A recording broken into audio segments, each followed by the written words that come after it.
kegiatan pada hari ini yaitu bagaimana yang telah dilaksanakan oleh nenek moyang kita dalam masalah kegiatan kenduri di sawah, upaya mengambil berkat. Nah, tujuannya nih Pak?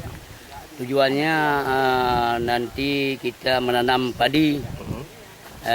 Dengan ada kenduri maka jauh daripada penyakit-penyakit seperti tikus, belalang, dan untuk mengambil berkat.